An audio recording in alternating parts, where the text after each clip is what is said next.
हमने कल तक कहाँ पढ़ा था? Example number 12.2। ठीक है, अब इसके आगे देखेंगे। तो 12.2 में हमारे दो हमने कल फार्मूले पढ़े थे, हम थोड़ा सा रिकैप करते हैं। ठीक, हमने पहला फार्मूला पढ़ा था I is equal to Q upon T, और एक सेकंड था हमारा Q is equal to total number of electron into charge of one electron, Q is equal to NE। और एक हमने थर्ड पढ़ा था potential difference V is equal to work done upon charge Q। ठीक है, इन चार में हमारे पास कौन कौन से, इसमें देखो कुछ लेटर्स हैं, उन लेटर्स को समझें। एक Q है, टाइम T है, करंट I है, ठीक है, N है, E है, W है, फिर V है। कितने? 1 2 3 4 5 6 7, 7 लेटर्स आ गए तुम्हारे पास। ठीक है, Q क्या है तुम्हारा? चार्ज, इसकी यूनिट होती है कूलाम। T क्या है? टाइम, टाइम की यूनिट होती है तुम्हारी सेकंड, टाइम की यूनिट क्या है? सेकंड। I क्या है? करंट, करंट की यूनिट क्या है? एम्पियर। N क्या है? Number of electrons. E क्या है? चार्ज ऑफ सिंगल इलेक्ट्रॉन्स, कितना होता है? -1.6 इंटू 10⁻⁻19। W क्या है? वर्क डन, वर्क डन की यूनिट जूल। V क्या है? वोल्टेज, वोल्टेज की यूनिट क्या है? पोटेंशियल डिफरेंस, इसकी यूनिट क्या है? वोल्ट। तो ये तुम्हारे जो 7 लेटर्स थे, इनका सबका मीनिंग समझ में आ गया। अब तक हमने ये पढ़ा, एक एक पॉइंट, छोटे से छोटा पॉइंट हम इसमें डिस्कस करते चले जाएंगे, बार बार उसी को रिपीट करेंगे, कहीं तुम्हें प्रॉब्लम ना हो। इसके बाद हमने कुछ इसमें टर्मिनोलॉजी पढ़ी थी। टर्मिनोलॉजी में हमारे पास क्या था? एक चार्ज था, ठीक है, चार्ज पढ़ा था। चार्ज के बाद हम कुछ ऐसे बढ़ जाते हैं, ऐसे बढ़ जाते हैं, तो तुम सबको दिखाइएगा।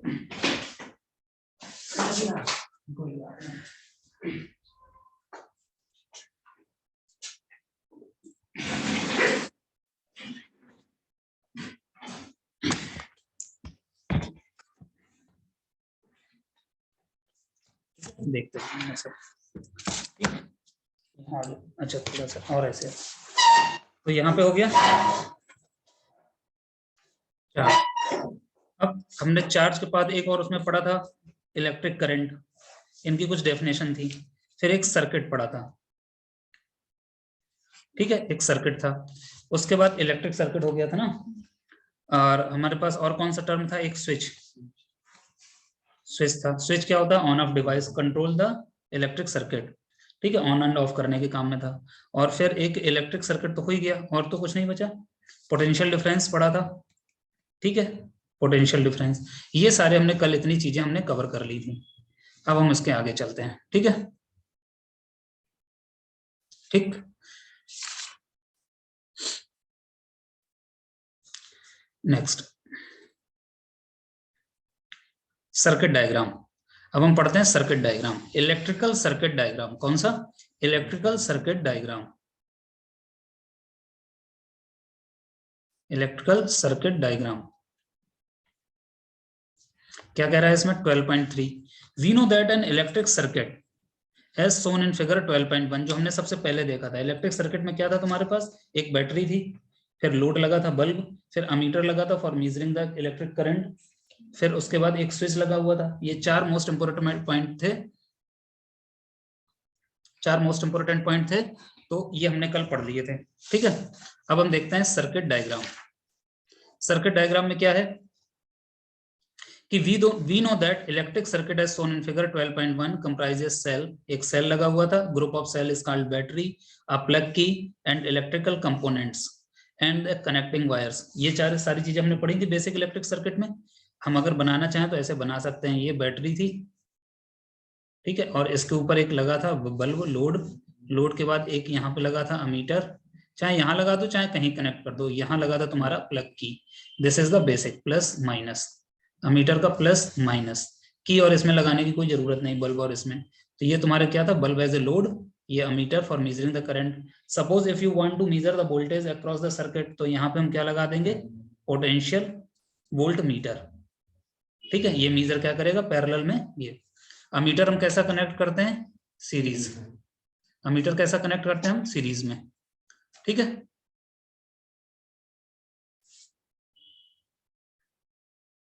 अमीटर हमने सीरीज में कनेक्ट कर लिया। आगे देखते हैं उसके बाद, in which different component of the circuit are represented by symbol conveniently used. Conventional symbol used to represent some of the most commonly used electrical components are given in table 12.1. तो एक circuit में हम जितनी भी चीजें use करते हैं उनके हमने क्या बना रखे हैं, सिंबल। क्योंकि अगर हम एक सर्किट है हमारे पास, मान लो एक सर्किट है हमारे पास, उसमें हम यहाँ ऐसे तो नहीं लिखेंगे, जैसे ये सर्किट है यहाँ हम लिखें बल्ब, ऐसे कहीं लिखेंगे। फिर अगर लिखना हो अमीटर, तो क्या ऐसे अमीटर थोड़ी ना इसके आगे लिखेंगे, ठीक है। तब हमें क्या करना पड़ेगा कि इनके एक सिंबल यूज करें। जो भी इंस्ट्रूमेंट, जो भी चीज हम अगर यूज करेंगे उनके हम क्या यूज करेंगे, सिंबल। तो अब देखते हैं अगले में सिंबल ना, देखो symbols, some symbols are commonly used in electric circuit. देख लेते हैं कौन कौन से हैं। Symbols of some commonly used in component of in electric circuit diagram, ठीक है। नंबर सबसे पहला एन इलेक्ट्रिकल सेल। एक देखो सेल मतलब क्या होता है, एक बैटरी, एक, तो इसका एक ये जो ये वाला टर्मिनल है ये पॉजिटिव है और दूसरा नेगेटिव। दूसरा क्या है, बैटरी, एक कॉम्बिनेशन ऑफ सेल्स, एक सेल, दो सेल, तीन सेल। इनको कनेक्ट कैसे करते हैं, फर्स्ट सेल का ये जो लंबी वाला पार्ट है, लॉन्ग लेंथ, ये पॉजिटिव नेगेटिव, फिर negative of first cell connect with positive of second cell, फिर negative of second cell connect with positive of third cell, and so on. In this manner में connect करते हैं और ये बन जाती है तुम्हारी बैटरी, ठीक है। फिर थर्ड पार्ट क्या है तुम्हारा, प्लग की और स्विच। जब ये तुम्हारी ये प्लग की, जब इसमें बीच में डॉट ना हो तो ये है ओपन प्लग की, मतलब इस समय हमारा सर्किट कैसा होगा, ब्रेक होगा, कोई करंट फ्लो नहीं करेगी। दूसरा सेकंड प्लग की का सेकंड सिंबल क्या है, और स्विच जब क्लोज्ड होता है, क्लोज्ड मतलब अगर हम ऐसे बना दें, इसमें डॉटेड लगा दें बीच में, तो इसका मतलब हो गया कि अब हमारा सर्किट क्या है, एक समय वर्किंग कंडीशन पे है, उसमें करंट फ्लो हो रही है। थर्ड के बाद fifth, a wire joint. Wire joint का मतलब क्या है, एक वायर ये आ रहा है, अगर हमें किसी वायर को दूसरा कनेक्ट करना है तो हम यहाँ डॉटेड से ऐसे रिप्रेजेंट कर देंगे, ये वायर ज्वाइंट हो गया। फिर वायर्स क्रॉसिंग विदाउट ज्वाइंट। कई बार ऐसा होता है बहुत सारे वायर्स को इधर से उधर ट्रांसफर करना होता है, लगाना होता है, पर वो आपस में टच ना करें, तो उसका सिंबल ये है, एक लाइन है, दूसरा वायर जा रहा है जो उसको टच नहीं कर रहा और ऐसे निकल गया, ठीक है। तो ये तुम्हारा क्या हो गया, 6 तरीके के सर्किट में जो हम यूज करेंगे उसके पॉइंट। आगे देखते हैं नेक्स्ट, सेवेंथ पॉइंट। सेवेंथ हमारा जो सिंबल यूज होगा बल्ब का। बल्ब क्या होता है हमारा, इलेक्ट्रिकल लोड, इसी को हम क्या बोलते हैं, लोड। बल्ब की जगह और भी बहुत सारे लोड हो सकते हैं, बल्ब का ये सिंबल है सिंपल, ये ऐसे घुमा के ये कर दो, ये सिंपल बल्ब हो गया, ठीक। फिर उसके बाद a resistor of resistance R, resistor को ऐसे रिप्रेजेंट करते हैं ये जिगजैग फॉर्म में, ठीक है। फिर वेरिएबल रेजिस्टेंस और रियोस्टेट। रियोस्टेट, वेरिएबल रेजिस्टेंस और रियोस्टेट का मतलब क्या है कि तुम्हारे सर्किट में रेजिस्टेंस चेंज करने वाली डिवाइस। हम बहुत सारे रेजिस्टेंस ना लेके रेजिस्टेंस कैसे चेंज करें, तो हम यहीं से रेजिस्टेंस चेंज कर सकते हैं। तो हम रेजिस्टेंस, ज्यादा रेजिस्टेंस जो भी होगा, रियोस्टेट की हेल्प से हम क्या कर सकते हैं, रेजिस्टेंस सर्किट का चेंज कर सकते हैं। रियोस्टेट का ये फंक्शन होता है। फिर ammeter, ammeter is device which measure the current in the electric circuit, and voltmeter is a device which major the voltage. Ammeter is connected in series of the circuit, ये कैसे connect करते हैं, series में। और इसको कैसे करते हैं, वोल्टमीटर को पैरेलल कनेक्ट करते हैं। तो अब तक हमने 11 डिवाइसेस, 11 इंस्ट्रूमेंट्स पढ़ लिए, 11 चीज पढ़ ली समझो, जो इलेक्ट्रिकल सर्किट में यूज होता है, ठीक है। तो ये हर जगह सर्किट में लग सकता है इनमें, ठीक है। अब हम इसके बाद पढ़ते हैं most important and basic concept, law of Ohm's law. कौन सा, ओम्स लॉ। चलो देखते हैं ओम्स लॉ क्या होता है। अभी हमने 2-3 चीजें पढ़ी, एक तो हमने वोल्ट पढ़ा था, वो पोटेंशियल डिफरेंस, दूसरा करंट पढ़ा। Ohm's law is nothing else, just only relationship between V and I. V और I के बीच का रिलेशन रिप्रेजेंट करता है, that is called Ohm's law. ये क्या होता है तुम्हारा, ओम्स लॉ। सो अब देखते हैं Ohm's law. Is there a relationship between potential difference across the conductor and current through it. क्या पूछ रहा है, is there any relationship between the potential difference and current, किसके बीच में, पोटेंशियल डिफरेंस और करंट के बीच का रिलेशनशिप है, वो किसके थ्रू रिप्रेजेंट किया जा रहा है, ओम्स लॉ के थ्रू। Let us explore with this activity. हम एक्टिविटी 12.1 रीड करते हैं, देखते हैं। Setup is circuit as shown in figure 12.2 consisting a nichrome wire XY। किसका वायर है? नाइक्रोम, निकेल और क्रोमियम, उसको हम क्या बोलते हैं? नाइक्रोम। लेंथ से 0.5 मीटर, कितना है? आधा मीटर का। An ammeter, a voltmeter, and 4 cells of 1.5 volt each. कितने? 1.5 वोल्ट ईच। एक सेल्स की वैल्यू कितनी है? रेटिंग कितनी है? 1.5 वोल्ट। और कितने लगाए? 4। तो 4 into 1.5 volt is equal to total कितना वोल्टेज हो गया? 6 वोल्ट की हमने क्या लगा दी? बैटरी। ठीक है, तो ऐसा हम एक बेसिक सर्किट ड्रॉ करेंगे। ठीक, नेक्स्ट। यहां देखो हमने सर्किट ड्रॉ कर लिया। क्या ड्रॉ कर लिया? सर्किट। अब देखो ये तुम्हारा है पॉइंट ए एक्स और ये वाई, इसके बीच में रेजिस्टेंस कितना लगा है? आर। आर के अक्रॉस हमें पोटेंशियल डिफरेंस मेजर करना है, तो इसके पैरेलल हमने क्या लगा दिया? Volt meter. फिर तुम्हारा एक सर्किट बन गया। अब सर्किट में हमने जो इनपुट वोल्टेज दिया, यहाँ ये लगी है बैटरी। कितने सेल लगे हैं? 1 2 3 4, 4 सेल्स लगे हैं। ठीक है, और 4 सेल्स हैं। इसका पॉजिटिव टर्मिनल ये है, नेगेटिव टर्मिनल लास्ट में होगा। तो हमारे करंट की डायरेक्शन फ्लो की क्या होगी? Positive terminal to negative terminal. तो करंट कुछ इस तरीके से निकलेगा, ऐसे जाएगा करंट। तो करंट सर्किट में इस तरीके से जा रहा है। तो करंट पास किसके थ्रू होगा? रेजिस्टेंस के थ्रू। किसके थ्रू पास होगा? रेजिस्टेंस के थ्रू। और अमीटर से जाएगा तो अमीटर उस करंट की वैल्यू मेजर कर लेगा, तुमको शो कर देगा। आगे ये लगी है तुम्हारी प्लग की। ये बताओ ओपन है या क्लोज्ड? क्लोज्ड, क्योंकि बीच में क्या लगा है? इसमें डॉट। तो ये हो गई तुम्हारी क्लोज्ड। ठीक है, ये हो गया तुम्हारा क्लोज्ड। आगे फिर करंट तुम्हारी यूं चली गई, फिर ऐसे पूरा एक क्लोज्ड पाथ बन गया। तो क्लोज्ड पाथ बन गया, इसका मतलब सर्किट में करंट फ्लो कर रहा है। अब पढ़ते हैं। First, use only one cell as the source in the circuit. हमने सबसे पहले कौन सा लिया? सिर्फ एक सेल यूज किया, पहला। Note the reading of the ammeter. फिर हमने अमीटर में रीडिंग यूज की, क्योंकि यहां से करंट जाएगी, ये रेजिस्टेंस है। करंट और रेजिस्टेंस में कुछ रिलेशन होगा, उसके थ्रू हमारी यहाँ पे क्या होगा? करंट हम मीजर करेंगे, और इसके अक्रॉस हम मीजर करेंगे वोल्टेज। ठीक, ammeter I. For the current and reading of the voltmeter V, the potential difference across the nichrome wire XY in the circuit. इस टर्मिनल से और Y टर्मिनल X और Y दोनों के बीच में हम क्या मेजर कर लेंगे? Potential difference across the load R. Tablet them in the given table. तो सबसे पहले टेबल हम क्या बनाएंगे? जब हमने एक सेल लगाया, इनपुट कितना दिया voltage? Number of cells use in the circuit. एक सेल यूज किया, हमने इसमें करंट मेजर कर ली एम्पियर में। हमने potential difference across the X and Y measure किया वोल्ट में। फिर हमने V अपॉन I, वोल्टेज और करंट, हमने इन दोनों का क्या निकाला? रिलेशन। यहाँ पे कुछ V अपॉन I आया। फिर हमने सेकंड में क्या किया? हमने सेकंड स्विच में 2 सेल्स यूज कर लिए। फिर क्या कह रहा है? Next connect to 2 cells in the circuit and note the respective reading of the meter and voltmeter for the values of current through the nichrome wire and potential.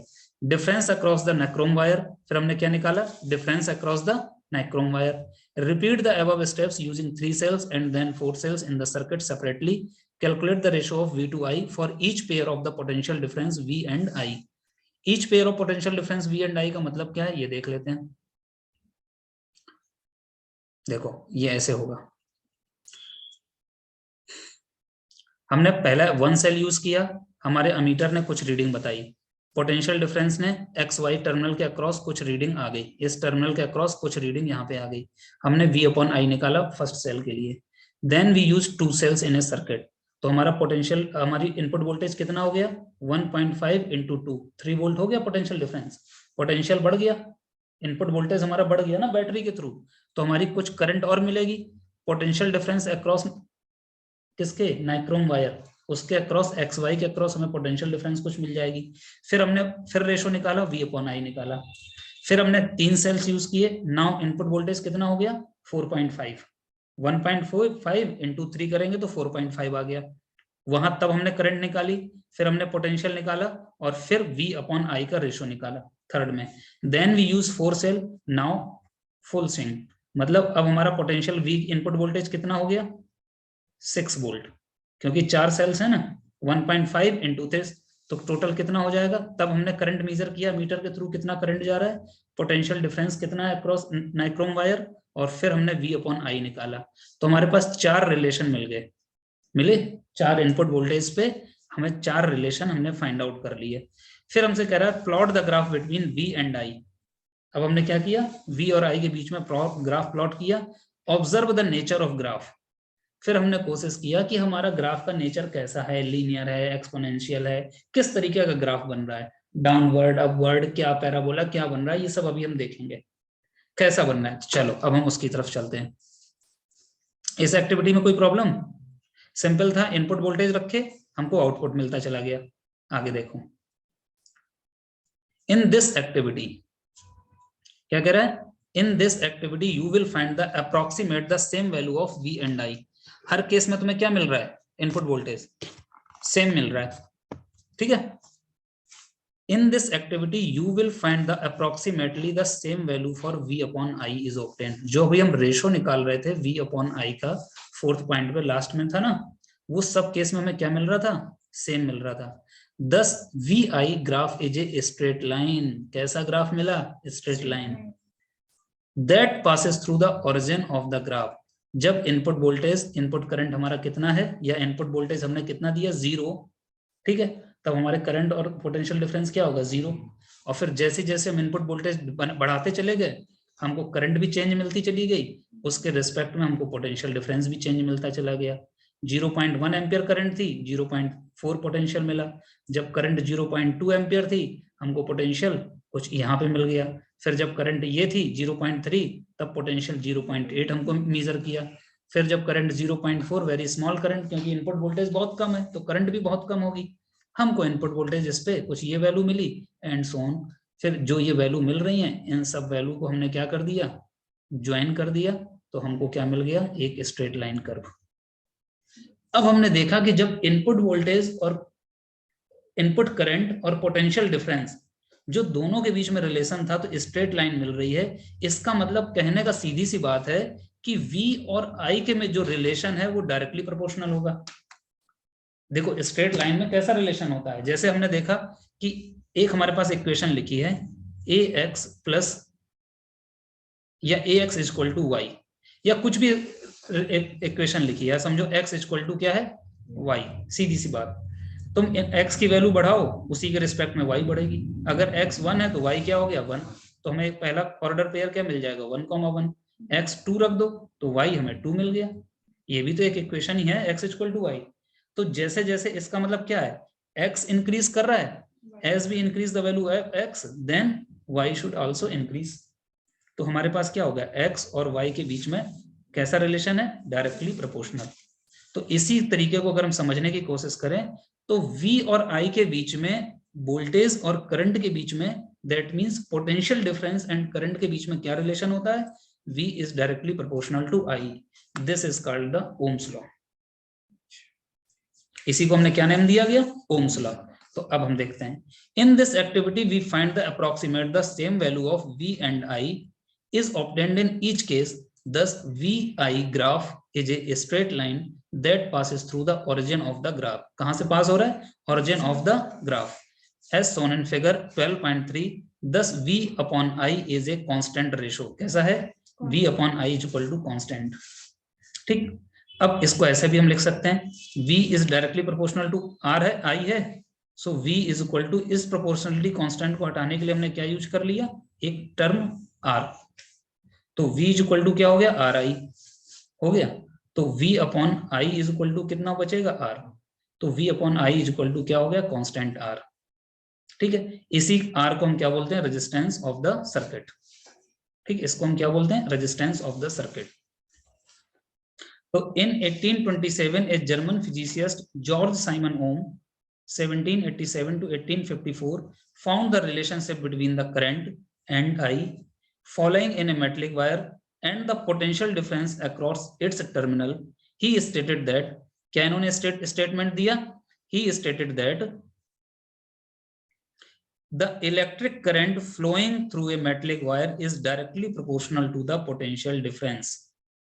क्या most important Ohm's law क्या कहता है कि electric current flowing through a metallic wire is directly proportional to the potential difference V across its ends provided its the temperature remains same। हम temperature change नहीं करें, temperature change नहीं करेंगे तो सर्किट में जो रेजिस्टेंस और दुनिया भर के डिवाइसेस लगे हुए हैं, मतलब इंस्ट्रूमेंट चीजें लगी हुई हैं, उनमें कोई इंपैक्ट नहीं पड़ेगा। तो टेम्परेचर कांस्टेंट रखेंगे तब इन्होंने स्टेटमेंट दिया the electric current flowing through a metallic wire is directly proportional to the potential difference V। तो सीधी सी बात है, V is directly proportional to I, most important relation. This is called the Ohm's law, in other word V is directly proportional to I, V upon I। इसमें जो हमारा term आया R, the in equation 12.4 in this equation R is the constant for the given metallic wire at a given temperature and is called its resistance। So अब हमारे पास तीन चीज मिल गई। यहां तक कोई डाउट लग रहा है? किसी को प्रॉब्लम आ रही है यहां तक? No, समझ में आ रहा है ना? yes, sir. ठीक है, अब देखते हैं इसमें आगे। तो हमारे पास तीन चीजें यहाँ पे हमें मिल गई। एक अभी तक हमारा करंट I था, करंट I के बाद हमारे पास क्या निकला? I, दूसरा हमारे पास V, और फिर इन दोनों के बीच में रिलेशन के लिए एक टर्म यूज किया R। तो अब हमें तीन चीजें मिल गई, I, V, R। ठीक है, ये ओम्स लॉ से। इससे पहले हमने एक चीज पढ़ ली थी Q, और एक पढ़ लिया था W। सीधे सीधे सारी नई नई चीजें मिलती चली जा रही। ये सारे नोटेशन याद रखना कौन सी किस में होते हैं, इन पे हम सारे न्यूमेरिकल्स करवाएंगे तब ये सारे यूज होंगे। ठीक, next.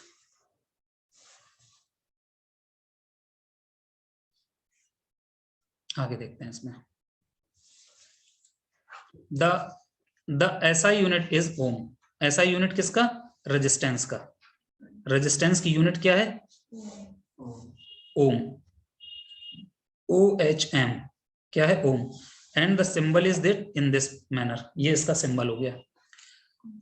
Represented by the Greek letter, इससे रिप्रेजेंट करते हो। According to Ohm's law, R is equal to V upon I। क्या होता है ओम्स लॉ से? R is equal to V upon I। If the potential difference across two ends of the conductor is 1 volt and the current through it is 1 ampere, then the resistance R of the conductor is 1 ohm। कितना हुआ? 1 ohm। जैसे अभी हमने पीछे पढ़ा था 1 ampere current, 1 volt potential difference, ऐसे ही 1 ampere 1 ohm resistance क्या होता है? If the potential difference across the two ends of the conductor is 1 volt and the current through is 1 ampere, then the resistance R of the conductor is 1 ohm। That is, we know that R कितना है? 1 ohm। कब होगा? जब 1 volt potential difference, current 1 ampere होगी, तब resistance हमारा circuit का कितना होगा? 1R। 1R is equal to 1 volt upon 1 ampere। ठीक है। Also from equation 12.5 we get I is equal to V upon R। अभी हमने क्या पढ़ा था? V is equal to IR पढ़ा था। R क्या था तुम्हारा? Constant, I current. तो इसको हम इस तरीके से भी लिख सकते हैं, current I is equal to R, V के नीचे आ जाएगा, देखो ऐसे। अब I की वैल्यू कितनी हो जाएगी? V ये है, और ये R इसके अपॉन में हो जाएगा। I is equal to V upon R, या R is equal to कितना हो जाएगा? V upon I। हाँ, R is equal to कितना हो जाएगा? V upon I। कुछ भी लिख सकते हो, ये I अपॉन में आ जाएगा ना। V is equal to IR, एक तो ये चल जाएगा। V upon R is equal to I, और तीसरा V upon I is equal to R। कुछ भी कर सकते हैं, सब आगे पीछे वो मैथमेटिकल अलजेब्रिक पैटर्न है। Now, it is obvious from equation 12.7 the current through the resistor is inversely proportional to its resistance। तो क्या हो गया? करंट थ्रू, क्या बात कह रहा है? The current through a resistor is inversely proportional to its resistance। Most important line, current through the resistor is inversely proportional to its resistance। You can देखो, इसमें देखो, ये वाले पार्ट में, ये इस वाले पार्ट में देखो क्या दिखा रहा है? करंट ये है, 1 अपॉन R है, तो तुम सीधा क्या कह सकते हो? I is inverse, resistance is inversely proportional R। ठीक है, इस तरीके से भी लिख सकते हो। तो ये लाइन क्या है? Current through the resistor is inversely proportional to its resistance. Most important line. ऐसा इसलिए बोल रहे हैं कि जैसे जैसे रेजिस्टेंस बढ़ेगा, R की वैल्यू इंक्रीज होगी, तो करंट की वैल्यू डिक्रीज होगी। इसलिए इसका मोस्ट इंपोर्टेंट रोल है। As we increase the resistance in the circuit, then current flow in the circuit will decrease। और in second term, अगर in second नेम ऐसे कह सकते हैं, if the resistance of the circuit will decrease, decrease then current in the circuit will increase. अगर resistance decrease कर रहे हैं सर्किट का तो करंट इंक्रीज हो रहा है, और रेजिस्टेंस इंक्रीज कर रहे हैं तो करंट डिक्रीज हो रहा है सर्किट में। तो ये रिलेशनशिप मोस्ट इंपोर्टेंट है, हर जगह यूज होगी। तो एकदम ये लाइन तो बिल्कुल रट लो, the current through a resistor is inversely proportional to its resistance. Most important line, इसी को समझने में बच्चों को पूरा दिन लग जाता है, कई दिन, और समझ नहीं पाते, जो कि है बिल्कुल एक छोटी सी लाइन, बिल्कुल छोटी सी लाइन है, कोई बहुत बड़ी लाइन नहीं है, ठीक है। तो current through a resistor is inversely proportional to its resistance. If the resistance is double the current gets half. क्या कह रहा है, अगर रेजिस्टेंस हम क्या कर दें, I is equal to 1/R है, अगर रेजिस्टेंस हम कितना कर दें, double, 2 times, I R equal to क्या कर दें, 2R, तो हमारे पास क्या हो जाएगा, करंट जस्ट कितनी हो जाएगी, 1/2, हाफ हो जाएगी। कितनी हो जाएगी, half of the original current, ठीक है। रेजिस्टेंस कितना बढ़ा दे रहे हैं, 2 टाइम्स, R था 2R कर दिया, तो करंट कितना हो जाएगा, I था I/2 हो जाएगा। कितना हो जाएगा, I/2। तो इसका मतलब अगर हम सीधा लिखना चाहें, R को हमने क्या कर दिया, R को हमने 2R कर दिया, मतलब R डैश, तो करंट जो हमारी नई बनी I डैश कितनी मिलेगी, ओरिजिनल करंट की हाफ। ये मोस्ट इंपोर्टेंट पार्ट है इसका। ये जो छोटा सा लाइन लिखा है ना, ये 3 लाइन, ये 3 लाइन मोस्ट इंपोर्टेंट है। तो क्या कह रहा है, if the resistance is doubled the current gets half. In many practical cases, it is necessary to increase or decrease the current in the electric circuit. The component used to regulate current without changing the voltage source is called the variable resistance. अब मान लो हमें इसमें current warrant change करनी हो, तो हर बार थोड़ी ना resistance बदलेंगे, हर बार सर्किट से रेजिस्टेंस एक निकाला, दूसरा फिर फिट किया, तो उसमें तो खतरा भी है ना करंट लगने का। तो हम इस चीज को अवॉइड करने के लिए एक क्या चीज यूज करते हैं, यहां पे जो तुम्हारा है ये देखो वेरिएबल, और यहां लिखा है वेरिएबल रेजिस्टेंस, यही तुम्हारा क्या होता है, रियोस्टेट। क्या होता है, रियोस्टेट। तो सर्किट में रेजिस्टेंस को चेंज करने के लिए कौन सी हम डिवाइस यूज करते हैं, variable resistance, that is called rheostat. जिसका सिंबल क्या था रियोस्टेट का, ये ऐसे ऐसे बना था, ये तुम्हारा फिक्स रेजिस्टेंस है, और वेरिएबल रेजिस्टेंस में इस तरीके से हम बना देते थे, बनाया था। या दूसरा सिंबल इसमें कैसा था कि ये ऐसे ऐसे जा रहा था और एक ऐसे करके ये लगा था, ये दोनों तुम्हारे सिंबल किसके थे, वेरिएबल रेजिस्टेंस के। और रेजिस्टेंस का सिंपल सिंबल क्या था, ये वाला, ठीक है। ये दोनों तुम्हारे कैसे हैं, वेरिएबल रेजिस्टेंस के सिंबल। आप समझ में आ रहा है चीज ना। अब हम उसके आगे देखते हैं। अब come in an electric circuit a device called rheostat, RHEOSTAT is often used to change the resistance in the circuit. Generally एक ये लाइन तुमसे पूछ दी जाती है कि कौन सी डिवाइस होती है कि वो रेजिस्टेंस को चेंज कर दे, तो कौन सा है, रियोस्टेट। तो रेजिस्टेंस से रिलेटेड ये पूरा पैराग्राफ मोस्ट इंपोर्टेंट है। We will now study the electric resistance of the conductor with the help of following activity. अब हमारा टारगेट क्या है, फाइंड आउट करना इलेक्ट्रिकल रेजिस्टेंस, ठीक है ना। देखते हैं कैसे निकालते हैं इलेक्ट्रिकल रेजिस्टेंस। अब हम एक्टिविटी 12.2 मोस्ट इंपोर्टेंट एक्टिविटी थोड़ा सा अच्छे समझने की कोशिश करेंगे।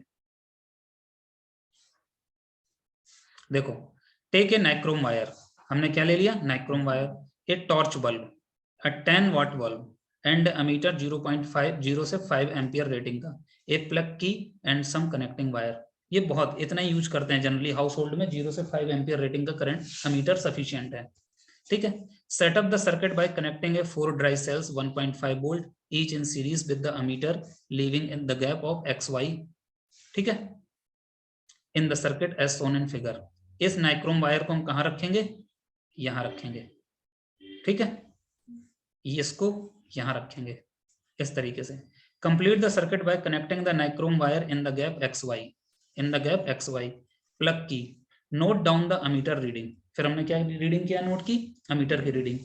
Take out the key from the plug, note always take out the key from the plug after measuring the current through the circuit.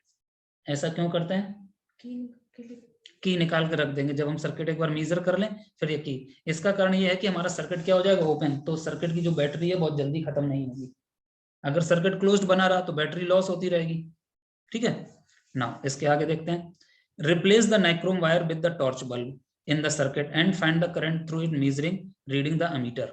अब पहले नाइक्रोम वायर रख के देखा, फिर हमने अमीटर की रीडिंग मेजर की, फिर नाइक्रोम वायर हटा दिया, हमने 10 वाट का बल्ब यूज किया, फिर हमने रीडिंग यूज या टॉर्च बल्ब यूज किया। ठीक है, फिर now repeat the above step with the 10 watt bulb in the gap of X Y. पहले क्या रखा, नाइक्रोम वायर, फिर क्या रखा, टॉर्च बल्ब, फिर 10 वाट बल्ब, इस जगह पे प्लेस करते चले गए। तो 3 पोजीशन मिलेंगी, तीन सिचुएशन मिलेगी। तो तीनों में हमने क्या किया, करंट की रीडिंग मेजर कर ली। Are the ammeter reading differ for different components connected in the gap of X Y. तीनों के केस में तुम्हारी क्या होनी चाहिए, अमीटर की रीडिंग क्या डिफर आ रही है, उसको हम चेक करेंगे। What do the above observation indicate, इस ऑब्जर्वेशन से हमें क्या मिला। ठीक है, इसको आगे देखते हैं। इस ऑब्जर्वेशन से हमें क्या मिला, हमने देखा इसमें कि सिंपल सा हमें क्या बता रहा है कि are the ammeter reading differ for different component connected in the gap X Y. What do you observe, above observation indicate, क्या रिजल्ट निकला, कह रहा है you may repeat this activity by keeping any material component in the gap, observe the ammeter reading in each case, analyse the observation. जो तुम्हारा ये x Y gap था ना, एक एक्स था एक वाई था। सबसे पहले हमने इसमें नाइक्रोम वायर रखा, फिर टॉर्च बल्ब रखा, फिर 10 वाट का बल्ब रखा, 3 रखे थे, नाइक्रोम, 10 वाट, फिर टॉर्च बल्ब और फिर नाइक्रोम, ये 3 चीज रखी थी। तीनों में जो हमारा अमीटर की रीडिंग है वो क्या क्या बता रहा है, मतलब कितनी करंट फ्लो कर रही है। ठीक है, फिर इन 3 की जगह तुम कुछ और भी रख सकते हो, कॉपर वायर रख दो या कुछ और रख दो, जो भी रख सकते हो, जो भी कुछ और लोड लगा सकते हो। ठीक, in this activity we observe that the current is different for the different component. बच्चों को यही समझने में बहुत टाइम लग जाता है कि क्या मतलब पर्पस है डिफरेंट टाइप्स के लोड्स का यूज करने पे। हमने 3 टाइप के लोड यूज किए, nichrome wire, 10 watt bulb, torch bulb, 3 use किए।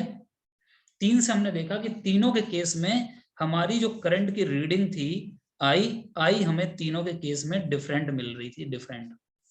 सो why do they differ, reason क्या था, the certain component offer an easy path for the flow of electric current while the other resist the flow. We know that, कुछ तो ऐसे थे जिन्होंने current को easily flow करने दिया, कुछ ऐसे थे जिन्होंने करंट को ब्लॉक कर दिया, पास ही नहीं होने दिया। ठीक है, किसी ने क्या किया, करंट को इजी फ्लो होने दिया, और किसी ने करंट को क्या किया, ब्लॉक करके रख दिया, पास ही नहीं होने दिया। रीजन क्या है, हमने अभी थोड़ी देर बाद पहले पढ़ा था, करंट और इसमें क्या रिलेशन होता है, current is inversely proportional to resistance. अब जिस ऑब्जेक्ट का रेजिस्टेंस ज्यादा होगा तो उसमें करंट कम फ्लो करेगा। अगर रेजिस्टेंस वेरी वेरी हाई है, मच मच ग्रेटर देन है, तो करंट तो बिल्कुल ही फ्लो नहीं करेगा। इसका मतलब जो एक्स वाई तुम्हारा जो पॉइंट था, इसके बीच में हमने जो भी चीज लगाई, अगर उसका रेजिस्टेंस बहुत हाई है तो सर्किट में करंट कैसी फ्लो करेगी, वेरी लो। अगर सर्किट में यहाँ पे जो भी चीज हमने यूज की, अगर उसका रेजिस्टेंस बहुत लो है तो करंट हाई फ्लो करेगी। तो ये जो तुम्हारी एक्टिविटीज थी, ये सिर्फ ये बता रही है कि as we increase the resistance current will decrease. ठीक है, and different substance has different resistance. Due to this reason, different current will flow, है ना, मतलब ठीक है। नाउ नेक्स्ट देखते हैं इसमें आगे।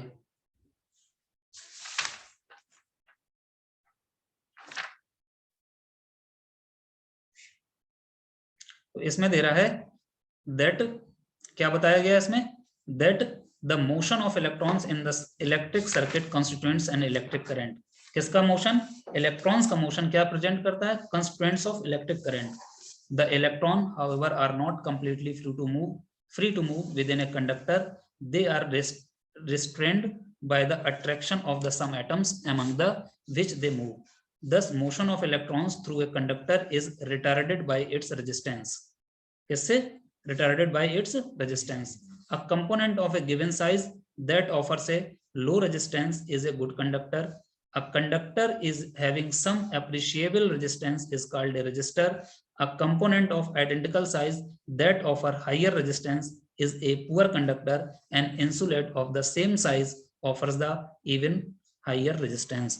तो इस वाले में हमने ये प्रॉपर्टी पढ़ी, पिछले वाले में तो हमने पैरा में रेजिस्टेंस के बारे में पढ़ा, फिर एक्टिविटी। यहाँ ये 2-3 पॉइंट बता रहा है। Within a conductor they restrain the attraction of atoms among which they move. The motion of electron through the conductor is retarded by its resistance। अगर रेजिस्टेंस हमारा ज्यादा है तो इसका मतलब वो क्या कर रहा है, फ्लो ऑफ इलेक्ट्रॉन्स का अपोज कर रहा है। क्या कर रहा है, फ्लो ऑफ इलेक्ट्रॉन्स का अपोज कर रहा है। और जब फ्लो ऑफ इलेक्ट्रॉन्स का अपोज होगा इसका मतलब करंट ही नहीं फ्लो होगा, डेवलप होगा। जब कम इलेक्ट्रॉन्स होंगे तो कम रेजिस्टेंस होगा। तो जिस मटेरियल में, फिर अगली लाइन बोल रहा है, एक component of A given size that offers A low resistance is a good conductor.